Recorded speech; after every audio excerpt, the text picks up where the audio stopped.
ఒత్తిడి లేని ఆధునిక జీవితాన్ని ఇవాళ మనం ఊహించుకోలేం. చదువులు, ఉద్యోగాలు, వ్యాపారాలు, ఆర్థిక లావాదేవీలు ఇలా ఈ వ్యవహారాలన్నింటిలోనూ మనం ఎంతో కొంత ఒత్తిడికి గురవుతూనే ఉంటాం. అయితే ఈ ఒత్తిడిని తట్టుకోలేక మనలో చాలా మంది నేడు చిత్తవుతున్నారు. చిన్న చితక సవాళ్లనే తట్టుకోలేక చతికిలు పడిపోతున్నారు. ఆధునిక జీవన శైలిలో వస్తున్న మార్పులు, సోషల్ మీడియా ప్రభావంతో పాటు కొన్ని అలవాట్లే మానసిక ఒత్తిడికి దారితీస్తున్నాయని, వాటిని దూరం చేసుకుంటే చాలు ఒత్తిడిని ఇట్టే ఉఫ్ అని ఊదేయచ్చునంటున్నారు నిపుణులు.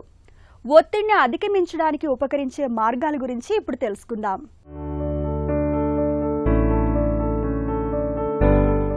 మనలో చాలా మందికి తిండి విషయంలో నియంత్రణ ఉండదు. ఏది పడితే అది తినేస్తుంటారు. నిజానికి ఏం తినాలో కాదు, ఎంత తినాలో తెలుసుకొని ఆచరించిన వాళ్లే ఆరోగ్యంగా ఉండగలరు. ఉప్పు, కొవ్వు, చక్కెర, ఆల్కహాల్తో ముడిపడిన పదార్థాలు, పానీయాల జోలికి వెళ్ళకండి.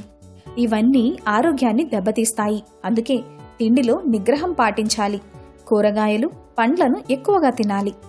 ఇక చేయాల్సిన పనులను వాయిదా వేయడం మంచిది కాదు. అవి ఎప్పటికీ పూర్తవకపోగా ఒత్తిడికి దారితీస్తాయి. అందుకే నిర్ణీత గడువులోగా పూర్తి చేయాలనే లక్ష్యాన్ని పెట్టుకోవాలి.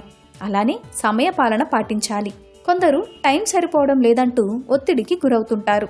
ఎంత ఒత్తిడిలో ఉన్నా కానీ మన కోసం కొంత సమయం కేటాయించుకోవాలి. మానసిక ప్రశాంతతను, ఆరోగ్యాన్ని అందించేలా నచ్చిన పనులను చేయాలి.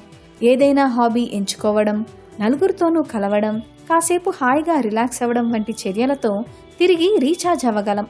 రోజు కాసేపు నీరెండకు నిలబడటం మంచిది. సూర్యకాంతి శరీరంలో విటమిన్ డి ఉత్పత్తికి దోహదపడుతుంది. ఇది మానసిక ఆరోగ్యానికి, ఒత్తిడి, డిప్రెషన్ను తగ్గించడంలో కీలక పాత్ర పోషిస్తుంది. శరీరానికి సూర్యకాంతి తగలకపోతే శరీరంలో సెరోటోనిన్ స్థాయిలు తగ్గచ్చు. తద్వారా ఒత్తిడి, ఆందోళన, మానసిక అస్థిరతకు దారితీసే ప్రమాదం ఉంది. అందువల్ల రోజు కనీసం 15 నుంచి 30 నిమిషాలు ఉదయం సూర్యకాంతిలో గడిపేందుకు ప్రయత్నించండి. మానసిక ఒత్తిడితో ఆరోగ్య సమస్యలకు గురై గుప్పెడు మాత్రలు మింగడం కన్నా ఈ ఆరోగ్యానికి మేలు చేసే అలవాట్లను పాటించడం మేలు కదా.